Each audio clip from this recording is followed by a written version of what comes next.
Flowchart atau diagram alir adalah metode penulisan algoritma berupa bagan yang menunjukkan aliran atau flow dan proses di dalam suatu program secara logika. Ada berbagai jenis flowchart dan yang akan dibahas di sini adalah program flowchart atau diagram alir program. Simbol-simbol dalam flowchart memiliki makna yang berbeda. Simbol-simbol tersebut meliputi simbol berbentuk elips, bernama simbol terminator yang berfungsi untuk mengawali dan mengakhiri sebuah flowchart atau algoritma.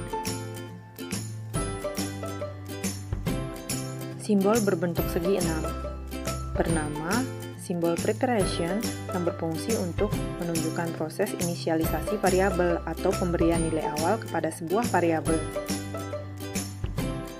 Simbol berbentuk jajar genjang, bernama simbol input-output atau simbol data, berfungsi untuk menunjukkan input-output data yang dilakukan oleh user secara manual.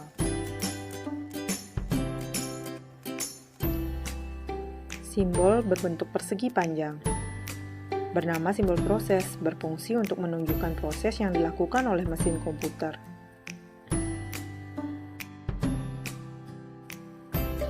Simbol berbentuk belah ketupat, bernama simbol decision, berfungsi untuk menunjukkan proses pengambilan keputusan berdasarkan kondisi tertentu. Untuk menghubungkan semuanya, digunakan simbol anak panah bernama simbol arrow yang bertujuan untuk menunjukkan arah aliran. Contoh flowchart pertama. Di sini kita akan belajar membuat flowchart sederhana. Misalnya, untuk membuat flowchart luas lapangan sepak bola. Jika diketahui panjang sama dengan 120 meter dan lebar sama dengan 90 meter.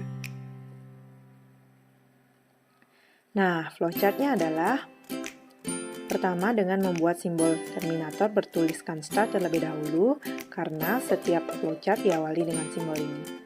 Oleh karena panjang dan lebarnya sudah diketahui, kita membutuhkan simbol preparation untuk memberikan nilai awal pada variabel berupa panjang sama dengan 120, lebar sama dengan 90.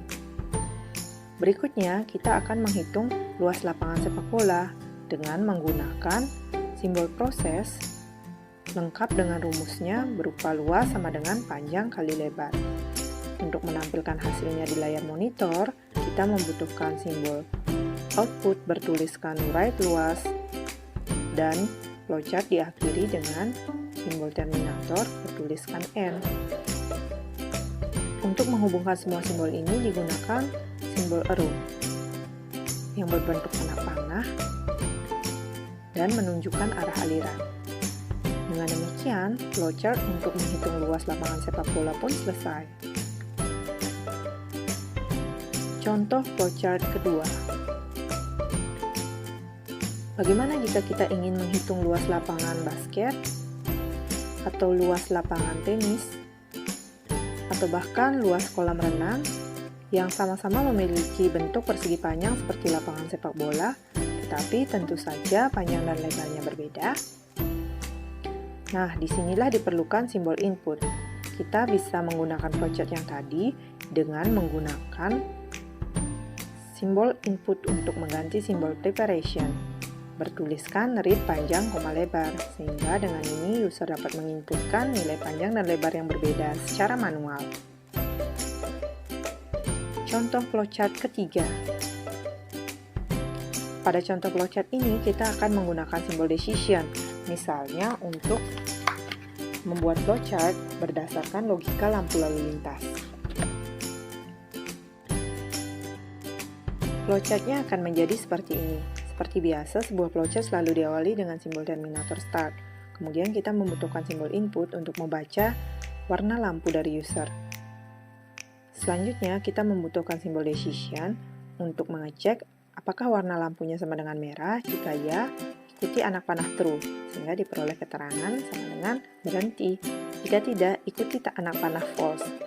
Kita membutuhkan satu simbol decision lagi untuk mengecek apakah warna lampunya kuning. Jika ya, ikuti anak panah true sehingga diperoleh keterangan sama dengan hati-hati. Jika tidak, ikuti anak panah false. Otomatis warna lampunya hijau sehingga keterangannya sama dengan jalan.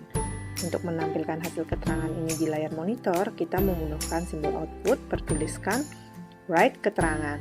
Jangan lupa, flowchart kita diakhiri dengan simbol terminator bertuliskan N.